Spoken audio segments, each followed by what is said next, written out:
আব্বা, আমি তো দেশে এসে একটা চিন্তা করছি যে আমি একটা বিজনেস খাড়া করে দেবো। ঠিক আছে, বিশেষ খারাপ করে আমি তো আছি, টাকা পয়সা যা লাগে সব তো আমি দেবো। আব্বা এক কাজ করো, তুমি বাড়িতে যাও, আমি বাজারে একটু কাজ সাইরে আসি। আরে না, আমার সাথে চল, অনেকদিন পরে বাপ্পাটা একখান হয়েছি, একসাথে খাওয়া দাওয়া করবো। ঠিক আছে, চল আমার সাথে। আচ্ছা। আরে কি ব্যাপার, এতক্ষণ লাগে আসতে? সে কখন থেকে তোমার জন্য এখানে আমি ওয়েট করছি। আরে বাড়িতে অনেক ঝামেলা ছিল, আজকে যে আসতে পারছি এটাই অনেক। এরপরে মনে হয় আর দেখা করতে আসতেই পারবো না। আসতে পারবে না মানে কি বলছো তুমি এইসব? আরে আমি তো তোমাকে সতর্ক করার জন্য আসছি।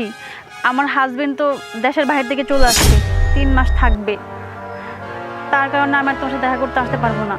আরে 3 মাস মানে তোমার সাথে 3 মাস দেখা না করে আমি কি করে থাকবো? আর তোমার হাজবেন্ড হঠাৎ করে না বলে চলে আসলো, কারণটা কি? জানি না বাবু, আমাকেও কিছু জানাই নাই। শোনো, আমি তোমাকে যেটা বলতে আসছি, তুমি হচ্ছে 3 মাস আমাদের এলাকার আশেপাশে আসবে না। যদি ও দেখে ঝামেলা হয়ে যাবে, বুঝছো? আর আমি একটা প্ল্যান করতেছি, যদি ও 3 মাস পরে চলে যায়, তাহলে আমাদের ব্যাংকের লকের যত টাকা পয়সা স্বর্ণগয়না যা আছে সব নিয়ে তুমি আমি চম্পট। না, আমি 3 মাস তোমার সাথে দেখা না করে তোমার সাথে কথা না বলে থাকতে পারবো না। দেখো, আমি তোমাকে ভালোবাসি, আমি তোমাকে বিয়ে করতে চাই। আমি কিছু জানি না, তুমি তোমার হাজবেন্ডকে রেখে তুমি আজকে আমার সাথে চলে যাবে। আচ্ছা বাবু, তুমি একটু বোঝার চেষ্টা করো। এখন যদি এই 3টা মাস তুমি দেখা না করে থাকতে পারো, তাহলে তোমাকে বিয়ে করতে পারবো, নয়তো পারবো না। এখন না। যদি শোনো, তুমি যদি এখন এমন করো তাহলে ঝামেলা হয়ে যাবে। আর যদি আমার হাজবেন্ড সব জেনে যায়, তাহলে আমাকে আর আস্ত রাখবে না। না, আমি এত কিছু জানতে চাই না।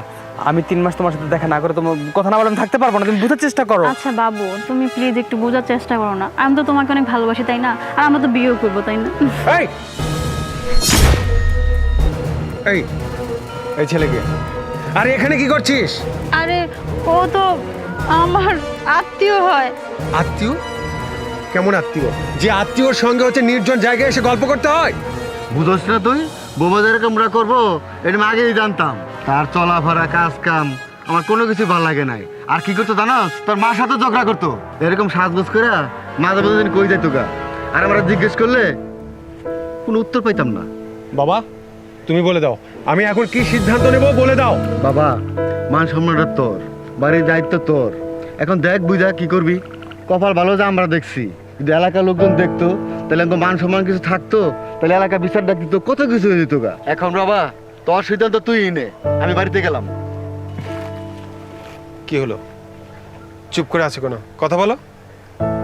আমি যে মাসের পর মাস, বছরের পর বছর, হাজার হাজার লাখ লাখ টাকা তোমার কাছে পাঠাইতাম এইসব করার জন্য, আজকে এই দৃশ্য দেখার জন্য? ভাই, আমি কিছু কথা বলতে চাই। তুমি আবার কি বলতে চাও বলো। দেখুন, আমি আর ও এক এলাকারই লোক। আমরা দুইজন ছোট থেকে একসাথে বড় হয়েছি, এক স্কুলে পড়েছি, এক কলেজে পড়েছি। ওর আর আমার সম্পর্কটা সেই ছোটবেলা থেকে। কিন্তু ওর বাবা আমার সাথে ওকে বিয়ে দিতে রাজি হয়নি। আপনার টাকা পয়সা আছে বলে, ভালো ফ্যামিলির বলে ওর বাবা আপনার সাথে জোর করে ওকে বিয়ে দিয়ে দিয়েছে। আর তার জন্যই ও আমাকে ভুলতে পারেনি, আমি ওকে ভুলতে পারিনি। তাই আমাদের সম্পর্কটা আপনি বিদেশে থাকার পরেও কন্টিনিউ করেছি। তো ওর কোনো দোষ নেই এতে। তুমি ছোটবেলা থেকেই ওর সম্পর্কে জানো, বোঝো, তারপরেও কি তুমি চাও আমাদের সংসারটা ভেঙে যাক? না, আমি আপনার সংখ্যাটা ভেঙে দিতে চেয়েছিলাম, কিন্তু এখন আর ভাঙবো না। হয়তো আমি আমার ভালোবাসা মানুষটাকে পাবো না, কিন্তু আমার জন্য কারো সংসার ভাঙুক এটাও আমি চাই না।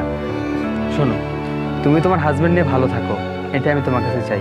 আর এই ধরনের কাজ কখনো করো না।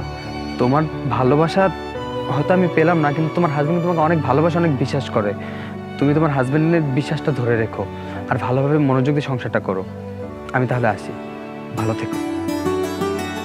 ওগো, আমি না বুঝে অনেক বড় একটা অন্যায় করতে যাচ্ছিলাম, তুমি আমাকে মাফ করে দাও। আমি আর কখনো এমনটা করব না। দেখো, তোমাকে কিছু কথা বলি। আমরা বিদেশের মাটিতে অনেক কষ্ট করি, অনেক কষ্ট করে টাকা উপার্জন করি নিজের পরিবারকে সুখে রাখার জন্য। আর সেই সুখের মানুষগুলো যদি তাদের অজান্তে অন্যায় অবিচার করে থাকে, তাহলে সেই কষ্টগুলো আসলে বৃথা। দেখো, বিদেশের মাটিতে কষ্ট করি তোমার মুখে হাসি ফোটানোর জন্য। তুমি হাসবে, ভালো থাকবে, ভালো চলবে। আর সেই মানুষটাই যদি সুখে না থাকো, তাহলে আমি আর বিদেশ যাব না। না, তুমি বিদেশ যাবে, আমার জন্য যাবে, তোমার জন্য যাবে, আমাদের ভবিষ্যতের জন্য যাবে। তুমি 3 মাস পর আবার বিদেশ যাবে। তুমি আর কিছুদিন বিদেশ থাকো, তাহলে দেখবে আমাদের ভবিষ্যৎটা অনেক ভালো হবে, অনেক সুন্দর হবে। আমরা দুজন সুখে শান্তিতে সংসার করব। সত্যি বলছো? হ্যাঁ।